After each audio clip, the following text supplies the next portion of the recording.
Très heureux de vous retrouver ce soir, fidèles téléspectateurs, pour ce nouvel épisode de votre émission Décryptage Talk Show. J'ose croire que vous allez bien aussi, je suppose que vous aviez passé une agréable journée. L'Église est un lieu de culte, un endroit où les personnes se réunissent pour rendre grâce à Dieu et le prier. Le développement, quant à lui, est une transformation dans le sens positif, un changement d'une étape à une autre. La nation étant un État, un pays. Voilà, chers téléspectateurs, aujourd'hui, nous parlons donc de l'importance de l'Église dans le développement d'une nation. Telle est l'ossature de notre émission de ce soir, le décryptage. Et avec moi sur ce plateau pour en parler, le pasteur Pascal Oeli de la communauté chrétienne La Caverne, 3 rue Lécoumou, arrêt la ferme Mikalo. Bonsoir pasteur. Bonsoir monsieur. Comment allez-vous? Dieu fait grâce, on est en vie, c'est l'essentiel.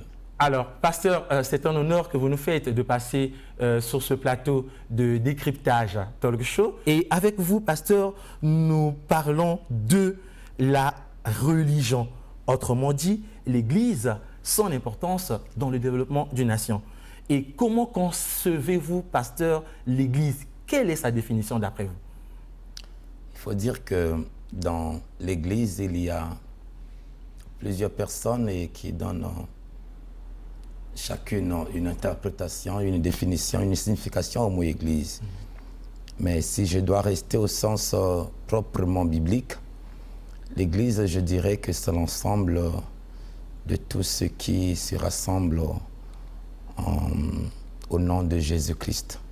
C'est-à-dire que c'est l'ensemble de tous ceux qui ont laissé le monde. Le monde, il faut encore bien expliquer, ce n'est pas en tant que nature, mais monde en tant que tout ce qu'il y a comme système mondain, système contrôlé par le diable, par Satan et l'ensemble de son équipe.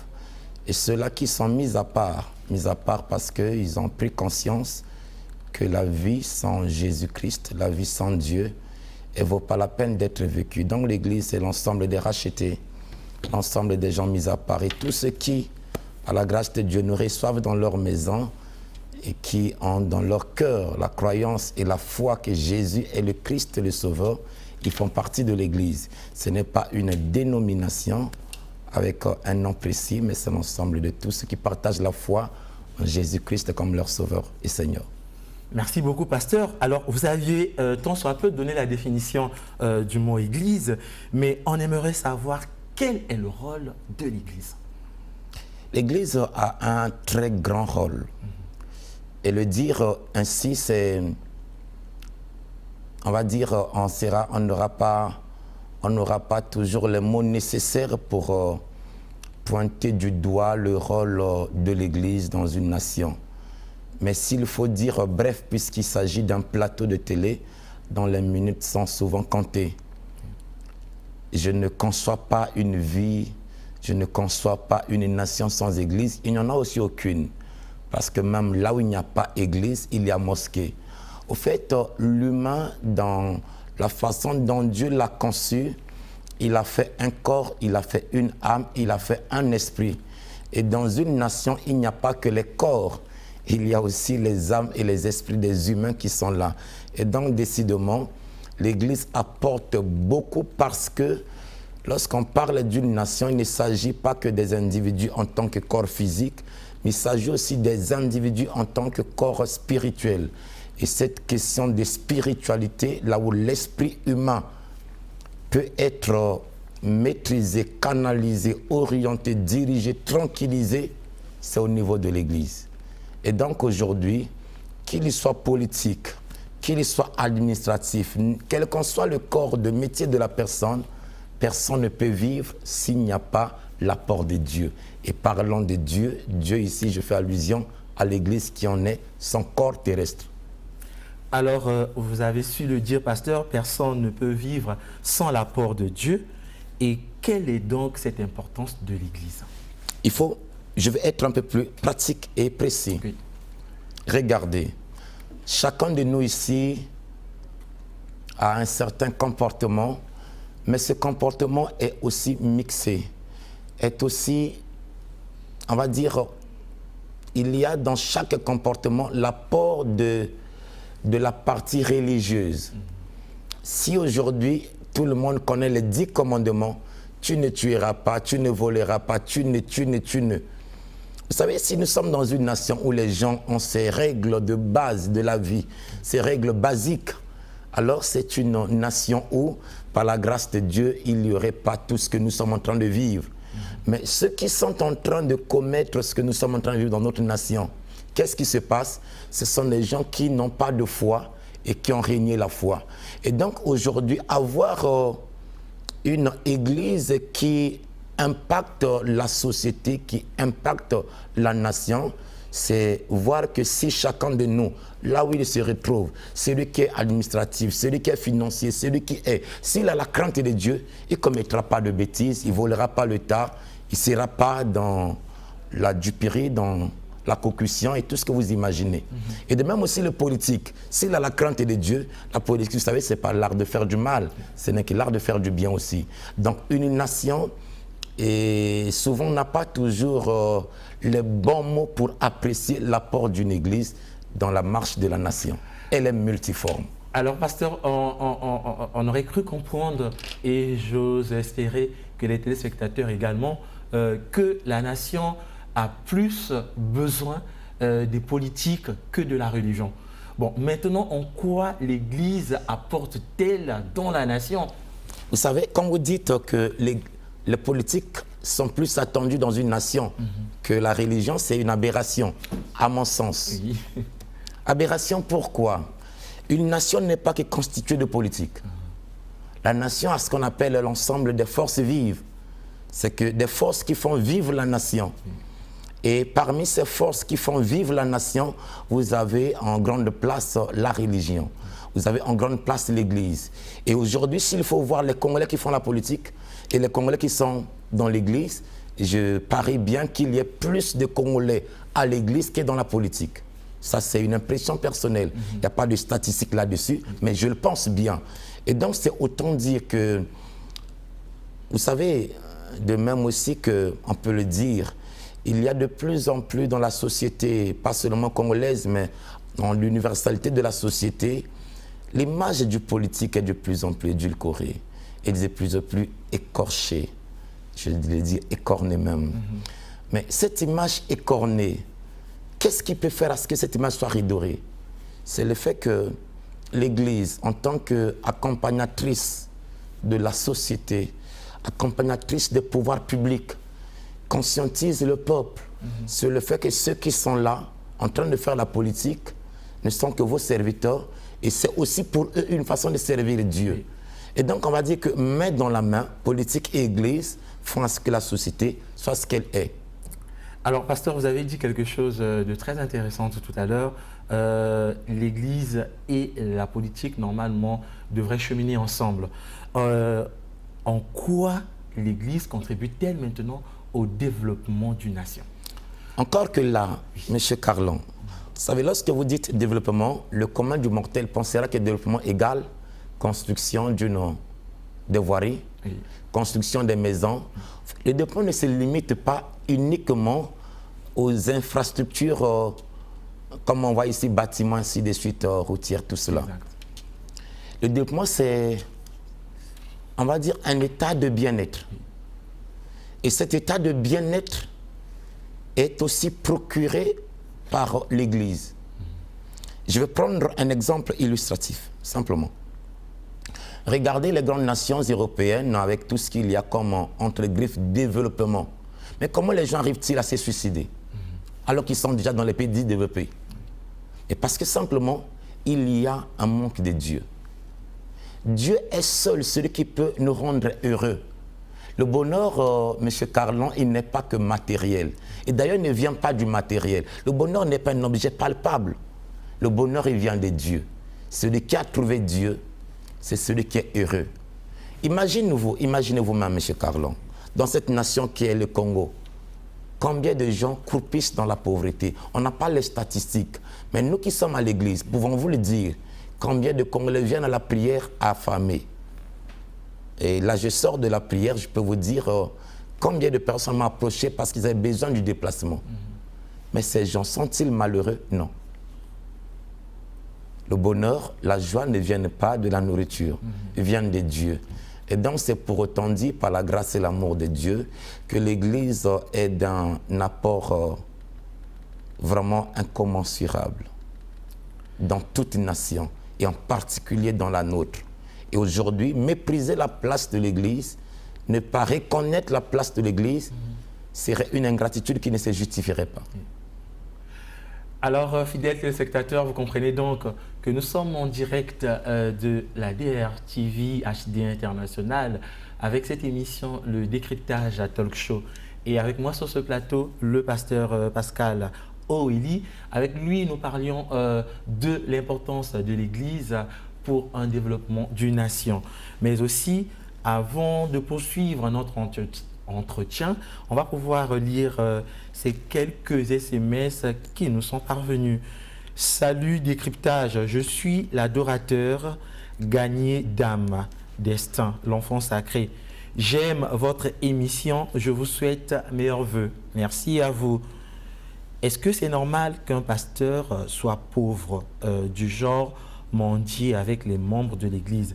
Mais déjà, pour ce téléspectateur, j'aimerais vous rappeler que ce n'est pas le thème dont nous abordons ici sur ce plateau. Alors, notre thématique de ce jour est l'importance de l'Église dans le développement d'une nation. Vous avez mis votre numéro pour que nous donnons nos avis concernant ce débat sur l'Église. Mais bien évidemment, si vous avez des préoccupations, vous pouvez nous envoyer vos SMS et moi, je me ferai ce plaisir de pouvoir les lire. Et avec moi sur ce plateau, le pasteur Oili Pascal se fera aussi ce plaisir de pouvoir vous répondre à vos questions. Nous continuons, vous ne répondez plus. Alors, surtout, ne nous appelez pas par ce numéro d'SMS. Envoyez-nous vos SMS au 06 599 44 55. Et si vous voulez être en direct avec nous par appel, c'est donc au 45 45. Le 45 45. Je vous signale qu'également ce numéro est surtaxé.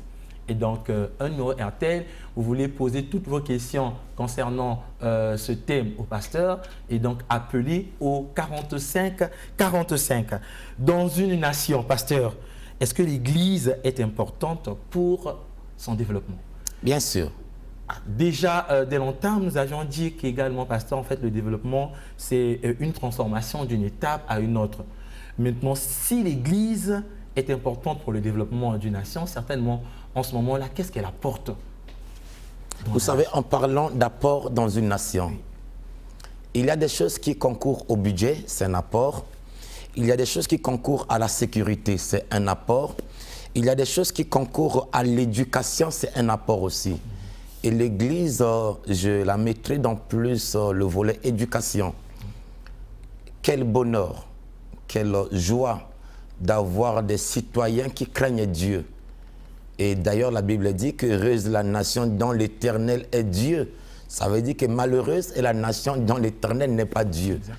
Et donc, c'est autant dire par là que je le crois de tout cœur que dans cette nation, s'il n'y avait pas Dieu, beaucoup de choses n'auraient pas été possibles. Déjà, la main de Dieu, l'accompagnement de Dieu, la grâce de Dieu, je dirais par là, qui sont dans cette nation, font à ce que beaucoup de personnes trouvent cette nation agréable à vivre, une nation hospitalière, une nation bénie. Je dirais par là aussi quoi? Je dirais par là le fait que, vous savez, si nous voyons, c'est vrai qu'on n'a pas toujours les taux, on n'a pas toujours les statistiques. Le nombre de la population carcérale du Congo, mais cette population carcérale, combien de gens seraient dans ces prisons s'il n'y avait pas d'église? Mais grâce à l'église, par l'amour de Dieu, il y a beaucoup de personnes qui se convertissent, qui changent leur vie et décidément qui ne vont plus en prison. C'est déjà un grand apport. Aujourd'hui, nous, en tant éducateur aussi, parce que pasteur, c'est être aussi un éducateur. Bien évidemment. Nous, en tant qu'éducateurs aussi, regardez, je prends un exemple, c'est bien-aimés qui sont la force publique, tant la police, la gendarmerie que l'armée. Lorsqu'ils craignent Dieu, lorsqu'ils aiment Dieu, lorsqu'ils ont de l'amour pour Dieu, combien de personnes deviennent droits, deviennent obéissants, deviennent responsables et respectueux des règles de la République, parce que c'est l'apport aussi de l'Église. Et donc aujourd'hui, on va dire que l'Église est comme, je dirais pas le censeur, mais cette autorité morale au-dessus de toutes les autres autorités qui font à ce que la vie dans la nation, chacun en sachant qu'au-dessus de lui, il y a Dieu, il essaie de se comporter en sachant qu'il est humain et qu'il restera humain. Exactement, pasteur, vous aviez tout à fait raison. Et nous sommes toujours dans la poursuite de notre émission, mais après, on va s'intéresser aux SMS que ces nombreux téléspectateurs nous envoient. Alors, bonsoir, c'est JL Boy Jorel depuis Filou. Vraiment, je valide votre émission. Merci. Je voulais parler du développement. En réalité, les gens confondent la croissance et le développement, car le développement d'un pays introduit le changement de mentalité. Bien dit. Alors, pasteur, qu'est-ce que vous avez ajouté à ce vous que savez, on peut être une nation, bien bâtie avec beaucoup de bâtiments, des voies bien faites, mais si les gens sont moralement sous-développés, c'est que si les gens n'ont pas un changement moral, un changement mental, cela servira à quoi? Regardez tout ce que l'État investit dans, par exemple, l'éclairage public, mais des attardés mentaux, des gens sous-développés mentalement, ils viennent la nuit les casse. Regardez ce que parfois l'État investit pour la construction de certaines de nos voiries. Mais des gens moralement sous-développés, qu'est-ce qu'ils font? Ils ne prennent pas toujours cet argent pour investir pour la cause pour laquelle l'argent a été décaissé. Donc c'est qu'un développement, d'abord, il doit être en premier lieu mental. Regardez la richesse d'une nation comme le Japon. Elle est d'abord mentale, elle est d'abord morale. Le pétrole qui est ici au Congo, s'il était au Japon, je ne sais pas ce que serait le Japon. Mais grâce à notre pétrole, mais à cause de notre mentalité sous-développée, hélas, nous vivons ce que nous sommes en train de vivre. Malheureusement. Malheureusement. Pasteur, alors nous allons toujours continuer dans cette même lancée.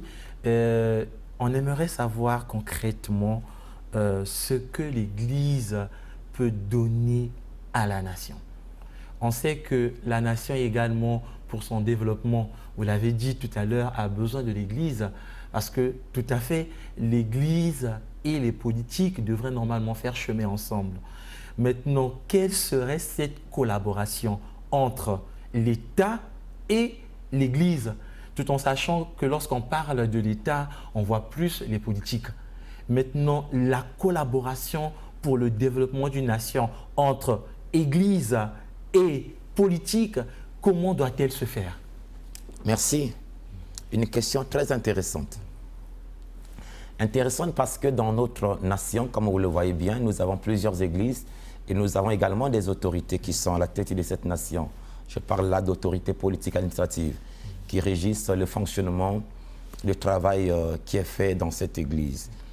Je dirais d'abord ce que l'État apporte à l'église, pour voir ce que l'église apporte à l'État. Hormis la sécurité, la quiétude que l'État assure pour tout citoyen, y compris nous les pasteurs. Parce qu'après ici, il faut que je rentre à la maison. S'il n'y a pas la quiétude, s'il n'y a pas de conditions sécuritaires, on ne serait pas ici déjà. C'est un apport déjà de l'État par rapport à l'Église d'une part. Et c'est une liberté que les gens ont ici au Congo de pouvoir exercer librement leur foi, pratiquer la croyance en Dieu. Ça aussi, ce sont des choses à relever. Mais cet apport de l'État n'est pas assez significatif.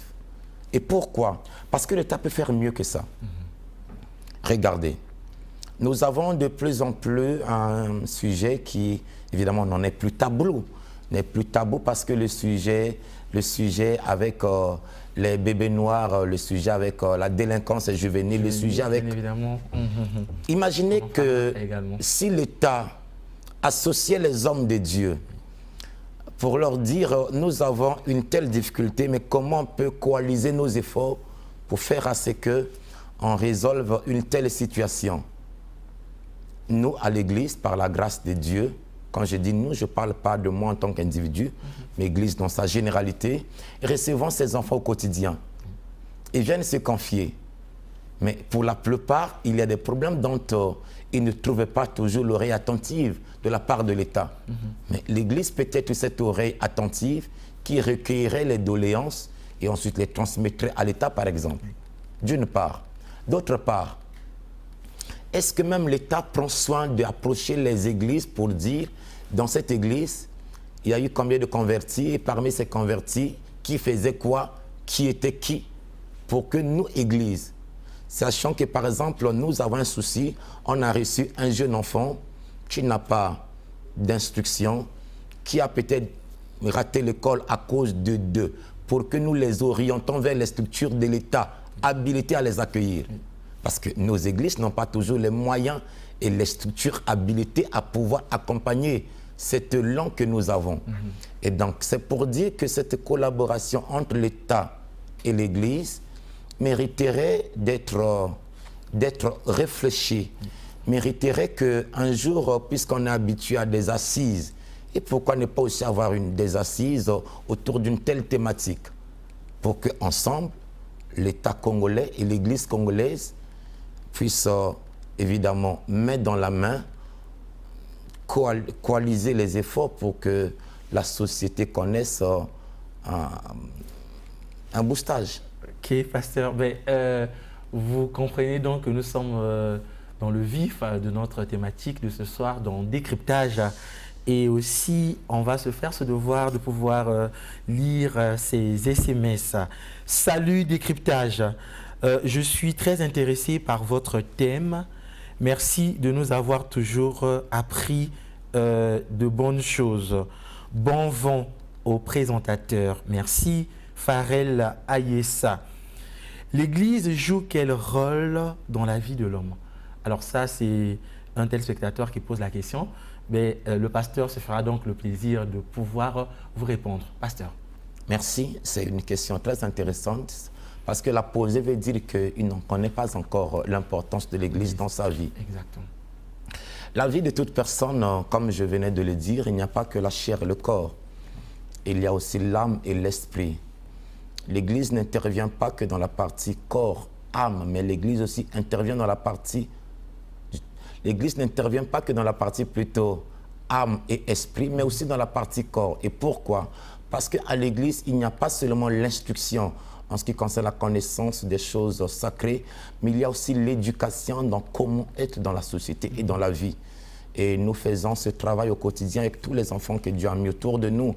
Et c'est pour dire que ce frère, lorsqu'il ne connaît pas que sa vie a des combats, quand on dit des combats aujourd'hui, j'ai reçu, avant de venir sur ce plateau, un jeune garçon, un étudiant que l'on a amené à l'église, qui est dans la folie.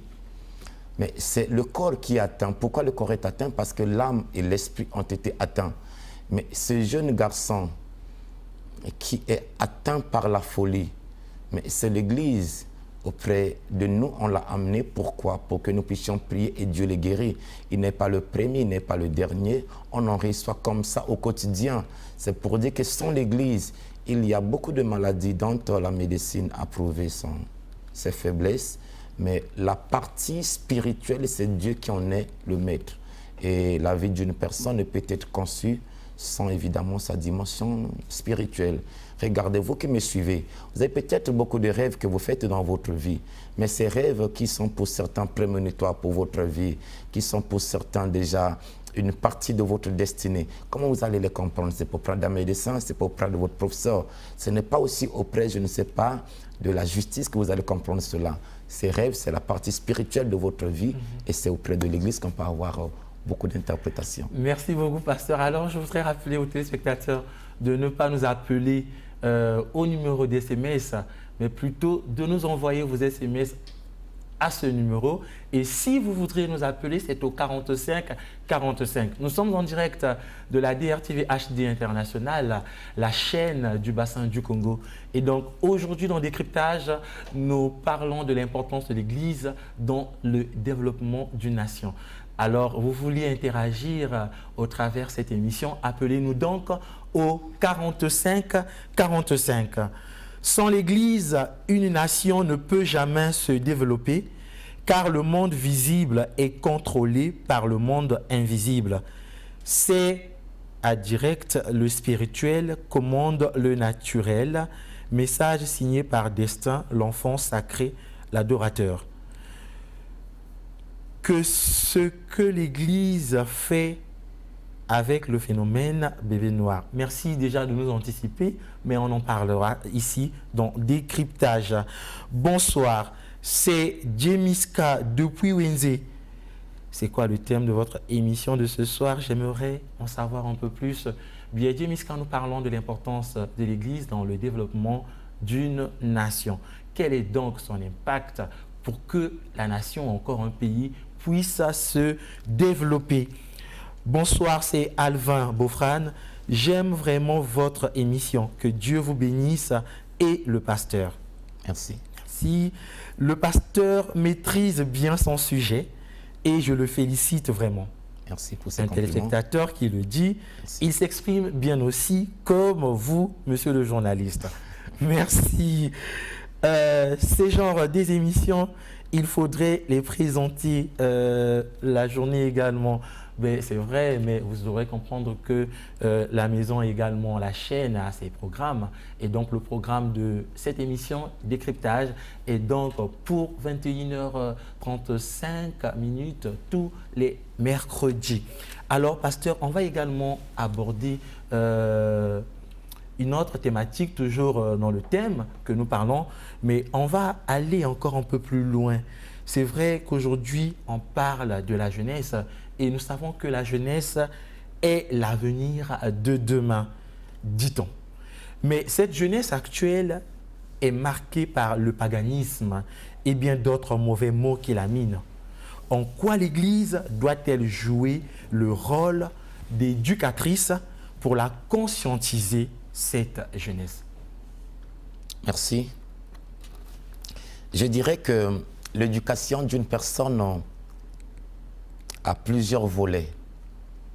Et en parlant des différents volets d'une éducation humaine, il y a que les parents apportent leur part, l'école apporte sa part, la rue, l'État, je ne sais qui dirait, apporte sa part, mais également l'Église apporte sa grande part.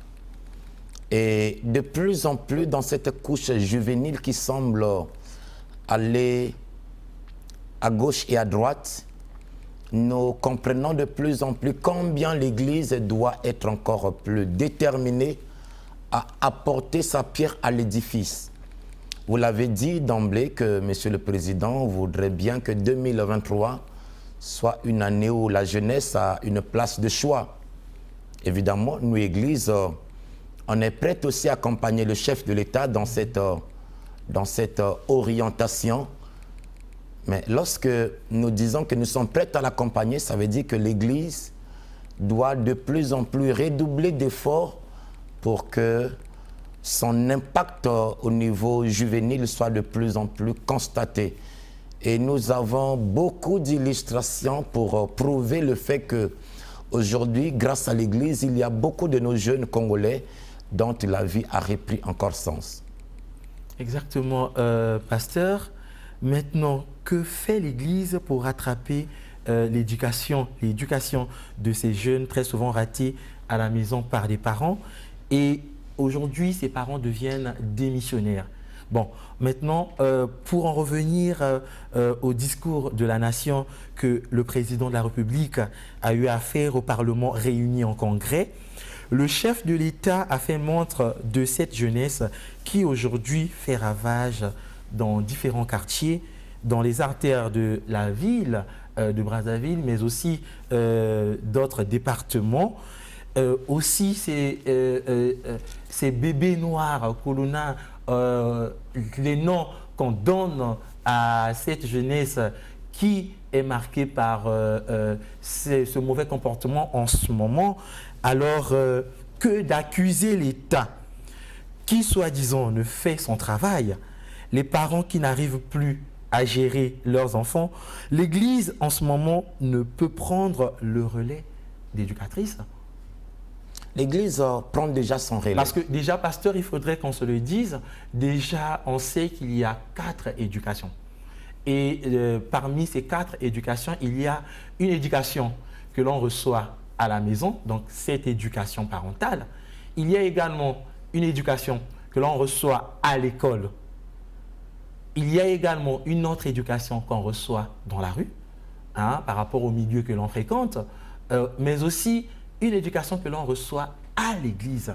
Bon, si déjà pour les parents qui sont démissionnaires, qui n'arrivent plus à gérer même leurs propres enfants, déjà dans la rue, on sait comment cette éducation est faite. Bon, à l'école aussi, c'est vrai, les instituteurs sont là pour éduquer, pour conscientiser, pour moraliser également les enfants, les jeunes également. Bon, qu'est-ce que l'Église apporte à cette jeunesse actuelle? Est-ce que vous n'avez pas la possibilité, vous, en tant qu'Église, de prendre ces enfants-là, de les ramener dans des centres de formation de la rééducation et qui pourraient peut-être plus tard leur permettre de se réveiller, de sortir de leur sommeil et pourquoi ne pas s'épanouir après? Merci et un grand merci. Permettez que je vous dise quelque chose. Oui, pasteur. Hormis le fait d'être pasteur, je suis passé par l'ENAM qui est là à côté. Et la thématique que j'avais soutenue portait sur l'enseignement de l'éducation civique, l'apport de l'enseignement de l'éducation civique dans la conscientisation de notre couche juvénile. Vous savez, vous avez parlé des différentes éducations que quelqu'un reçoit, la famille, l'école, la rue et puis l'église pour chuter par là. Je dirais que déjà la famille, elle est grandement démissionnaire parce que vous voyez bien combien d'enfants dans notre nation sont nés dans des couples divorcés, sont nés avec des parents incapables de leur assurer un minimum vital, sont nés et pour d'autres, dès le bas âge, n'ont plus de toit et se retrouvent dans la rue. Et ça, c'est le côté familial. Mais il y a aussi le côté éducation. Le président avait rendu l'école gratuite. Oui. Mais est-ce que réellement, dans les faits, cela se fait ressentir par le Congolais moyen ou le Congolais le plus bas? Parce que nous savons tous très bien qu'aujourd'hui, est-ce qu'il y a des mesures qui accompagnent le fait que les fournitures scolaires soient vendues à prix très abordable pour permettre même aux Congolais le plus démunis de s'acheter un cahier et puis d'aller à l'école? Je ne pense pas. La rentrée, elle coûte déjà les yeux de la tête. Alors combien de personnes pourraient avoir comme ça ce luxe de pouvoir préparer la rentrée à 4, 5, 6 enfants, puisque nous sommes souvent dans les familles nombreuses? Ça veut dire qu'il y a des mesures que l'État doit prendre ou devrait prendre pour permettre à ce que dans cette nation, les fournitures scolaires soient vendues à prix très abordable. C'est l'une des pistes de réflexion. En parlant de la rue, aujourd'hui, le phénomène bébé noir ne vient pas des églises, ne vient pas des écoles, et il vient très rarement de la famille, mais ce phénomène vient en grande partie de la rue. Mais la rue, elle est contrôlée par qui? Par l'État. La rue n'est pas contrôlée par la famille. La rue n'est pas contrôlée par l'église. La rue n'est pas contrôlée par l'école. La rue est contrôlée par l'État. Et donc aujourd'hui, accuser l'État, n'est pas toujours un procès que l'on ferait à l'État, mais c'est on va dire, parmi les causes causantes. Parce que l'autorité de l'État aujourd'hui, regardez, lorsque le ministre de l'Intérieur a comme ça jeté une pensée du genre qu'il y ait des contrôles à des heures comme 22 heures, ça soulève un tollé. Mais est-ce que cette idée ne serait pas exploitable si seulement si on peut mieux la mûrir et donner une bonne forme à cette idée. Ces enfants qui agressent des gens à gauche et à droite, si l'État, la force publique, les retrouvait à des heures induites, les interpellait et les mettrait en garde à vue, qu'y a-t-il de mal à sécuriser la population? Donc c'est autant dire que l'Église aussi a sa partition. Comment l'Église joue-t-elle sa partition? Lorsque nous faisons les campagnes d'évangélisation pour gagner les âmes à Dieu, mais il n'y a pas que les âmes que nous gagnons à Dieu. Il y a aussi les portes des prisons que nous fermons. Il y a aussi évidemment le banditisme que nous concourons à pouvoir évidemment améliorer les statistiques. Parce que ce jeune garçon qui était bandit dans son quartier, une fois converti, il est devenu chrétien. Ça veut dire que la porte du banditisme se referme. Celui qui était dans l'opium, je ne sais pas quelle cigarette, ainsi de suite, par la crainte de Dieu, par la connaissance de Dieu, ça veut dire que cette porte se referme. Celui qui était dans une vie, comme qui dirait, de boisson, d'ivrognerie, mais lorsqu'il connaît Dieu, évidemment, cette porte se referme. C'est pour cette raison que dans notre nation, M. Carlon, on devrait plutôt encourager les gens à fréquenter les églises. Aucune église, soit-elle même la plus mauvaise des églises, ne peut encourager les gens à faire du mal. Impossible. Tout pasteur, même le plus imbécile des pasteurs, ne pourrait pas encourager le peuple de Dieu à aller à la bêtise. Donc c'est pour autant dire que nous avons intérêt dans cette nation à appuyer l'église, à encourager l'église, à ne pas salir surtout le nom de l'église et des hommes de Dieu.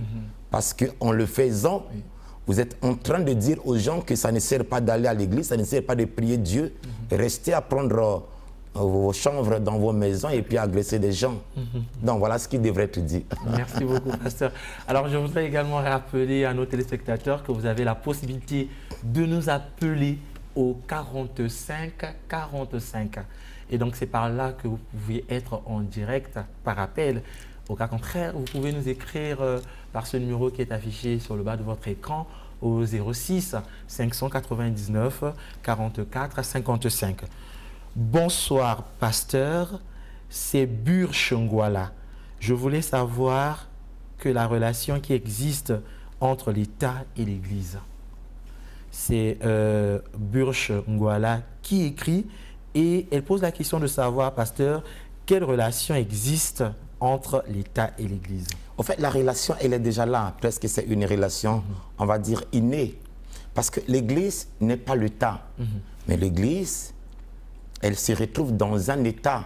C'est que dans un État, lorsqu'on dit État, l'État, ce n'est pas la superficie du Congo. L'État, c'est l'ensemble des institutions qui régissent cette nation. Et parmi les institutions qui régissent la nation, il y a bien sûr tout ce que vous imaginez, vous connaissez déjà, comme le pouvoir législatif, pouvoir ceci, pouvoir cela, l'ensemble des pouvoirs. Mais aussi l'Église, c'est un pouvoir spirituel qui n'est peut-être pas dans la Constitution. Alors, on va continuer dans cette même lancée. L'Église a une très grande importance dans nos vies. L'Église nous aide à plusieurs choses dont nous avons. L'Église aide les gens à reconnaître Dieu. Bonsoir, c'est de la part de M. Steven Mbama. Quel est le thème de votre sujet? On l'a déjà dit, bien évidemment. Bonsoir. Merci pour cette importante thématique. Vous êtes vraiment l'un à l'autre les conseillers de la nation. Merci. Merci. L'Église a une grande place pour le développement de la nation. Mais aussi, la nation doit connaître l'importance de l'Église. C'est donc signé Jafé Sinassa. Depuis Madibou. Merci beaucoup, monsieur Jassé. Bonsoir, Talk Show. Moi, c'est Jocris Tombé depuis Ponton. J'aimerais savoir, malgré la présence de l'Église, la jeunesse congolaise ne fait que s'enfoncer. Ah, ça, c'est important. Et pourquoi? Mais parce que la jeunesse congolaise n'est pas à majorité chrétienne.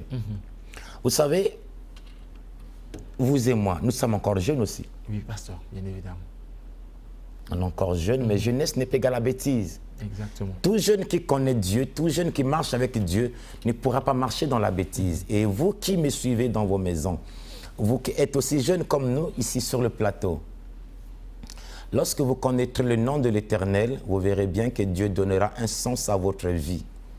C'est la crainte de Dieu qui fait que chacun de vous, la crainte de Dieu qui fait que chacun de nous puisse marcher dans la relation avec le Seigneur, puisse marcher dans la crainte de Dieu, puisse marcher en respectant les lois de la République. Il y a ce que mon père ne m'a pas enseigné, il y a ce que ma mère ne m'a pas enseigné, mais il y a ce que Dieu m'a enseigné. Et c'est donc à cause de Dieu, non pas à cause ni de l'État, à cause ni de la mère, à cause ni des parents ou de l'école, mais à cause de Dieu, il y a beaucoup de choses pour lesquelles je me réserve dans la vie. Et donc c'est aujourd'hui appeler la jeunesse congolaise à connaître Dieu, à marcher avec Dieu, à pouvoir donner la vie à Dieu. Frères et sœurs, une vie sans Dieu ne mérite pas d'être vécue. Vous ferez des choses que vous regretterez plus tard. Mais si vous marchez avec Dieu, vous faites de Dieu le cœur de votre vie, Dieu donnera un sens à votre vie. C'est mon invité ce soir. Dieu donnera un sens à votre vie, chers téléspectateurs.